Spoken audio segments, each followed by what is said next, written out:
Hello, my name is Tan Siu Ying, CF190207, and I'm going to talk about the background of the project, which consists of Mac Foundation and Plexis. The foundation used in this project is mat foundations. Mat foundation is also used where the supporting soil has low bearing capacity. The bearing capacity increased by combining all individuals footing into one mat. Since bearing capacity is proportional to width and depth of foundations. Thus, mat foundations are often used for supporting structures that are sensitive to differential settlement.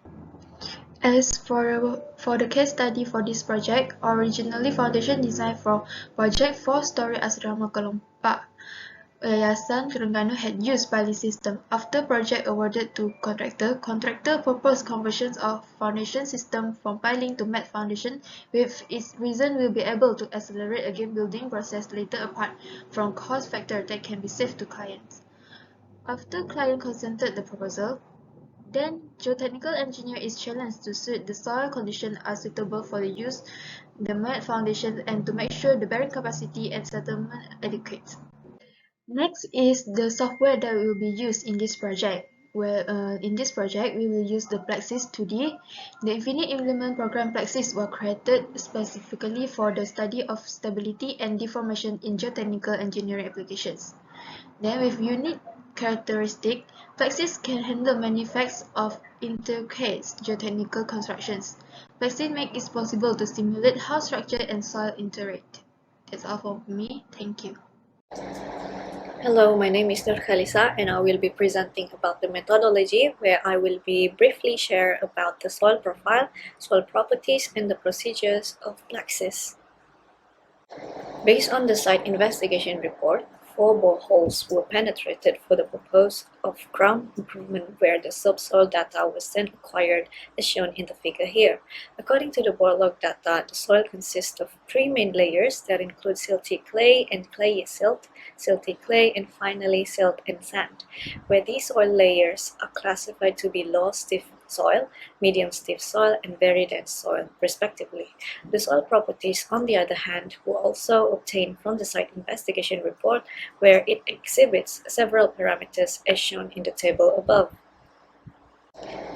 Now moving on to the procedures of Plexis.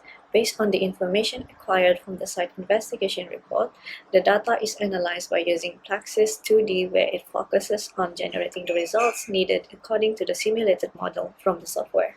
The figure here illustrates the flowchart of Plexis procedure, where it started off with defining the model by inserting the geometry values, creating plates with the addition of material properties for each of the soil layers obtained. The load is then applied to generate the mesh. Next step is to simulate the model, where the results of the stress and strain of the mat foundation are produced, and finally to establish the finalized model. And that is all from me. Thank you. Hello, my name is Wilma Nakovertumku, and today I will be presenting our group Plexis analysis. So for our group, we are using Plexis 2D. And this figure shows the deformed mesh that we obtained from the software. The highest value of the foundation deformation is 0.01022 meter. From this software, we can obtain the curve chart, and the value of the highest M stage is 1. So from there, we can obtain the bearing capacity of this foundation. The value of M stage multiplied by the applied load, and we can get the bearing capacity of 108 kilonewton per meter square. This figure shows the principal strain direction. The maximum value is 0.039 at 4 meter, and the minimum value is negative 0.03903. And lastly is the total principal stress. The maximum value is 0.01435, and the minimum value is negative 193 kilonewton per meter square. So that's all for me. Thank you.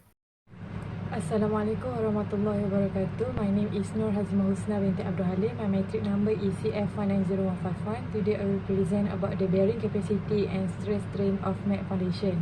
Okay, for the bearing capacity for cohesive site, we are using the Bowell 2002, which is the equation of Q net ultimate equal to 4.14 Cu times 1 plus 0.195 B over L times 1 plus 0.4 dF over B. And for the Q allowable net, we use Q net ultimate over a factor of safety. For the bearing capacity for cohesive site, we get the Q net ultimate equal to 269.24 kN per meter square using the factor of safety 2.5, and we got Q allowable net equal to 107.70 kN per meter square for the cohesive site. And for the bearing capacity for granular site, we are using Bowell also, which is the equation of Q n allowable equal to n over 0.08 times 1 plus 1 over 3.28 B square times 1 plus 0.33 dF over B times S over 25.4. And based on the settlement result from Plexis analysis, the Qn allowable is 108 kN per meter square for granular site, which is same with the cohesive site. And for the result of stress strain in the mat footing, we are using the parameter of stress equal to force over area, which is the result is 0.01302 Newton per meter square, and the strain result is stress over E, which is 3.1 times 10 over negative 10. That's all from me. Thank you. Estimations of allowable bearing capacity settlement by empirical method. So my name is Nur Fatihah binti Ahmad Bisari. My metric number is CFNS0053. So for estimations of bearing capacity, estimations of allowable bearing capacity by empirical method based on data in situ test, which is related to standard penetration test (SPT), and N value and Macintosh probe. So Macintosh probe. For result of Macintosh probe for project cadangan membina asrama berkelompok Yayasan Terengganu. This is the position number. We take the 4 positions number MP4, MP5, MP6 and MP7. This is for water level and this is for date. Penetrations in meter, number of blow, and for 0.3 we can get a 64 blow.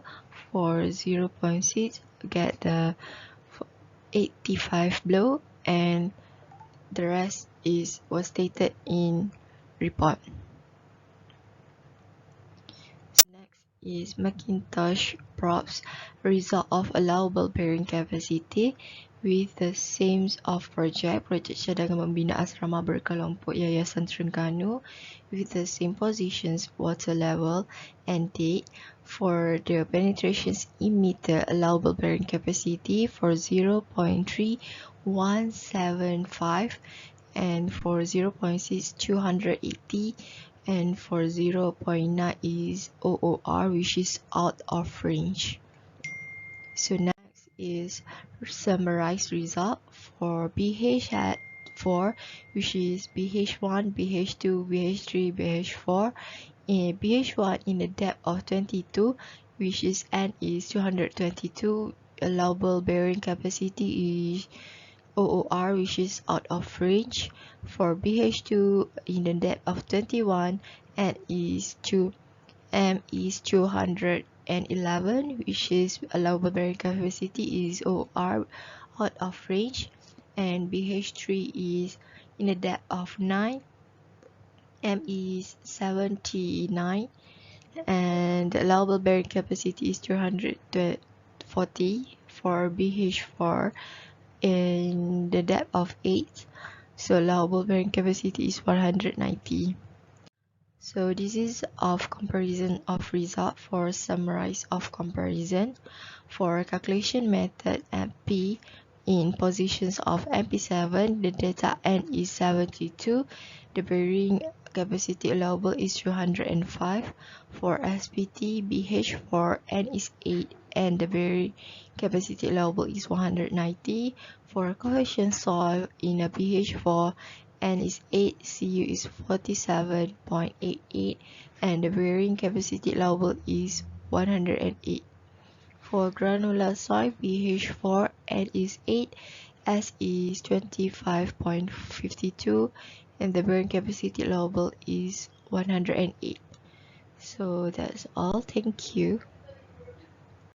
Assalamualaikum, my name is Shazza Adrina binti Muhammad Razali and my metric number is CF100010.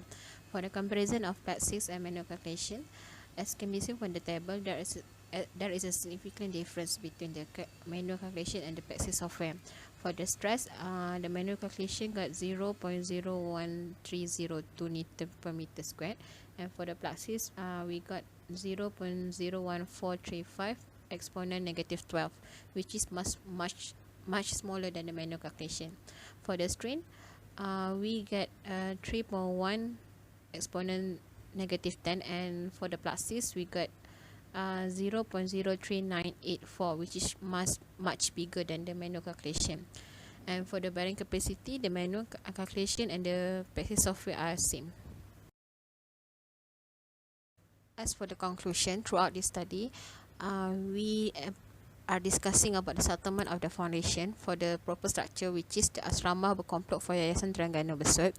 And from the data of manual calculation and Plaxis study, we were able to determine the bearing capacity, stress and strain value of the soil. From the bearing capacity value, we got 108 kilonewton per meter squared, and from the site investigation that were done from the case study, it was summarized that the soil can be considered as a low dense of soil in a certain area, and almost of the area can be classified as the medium to hard soil dense type.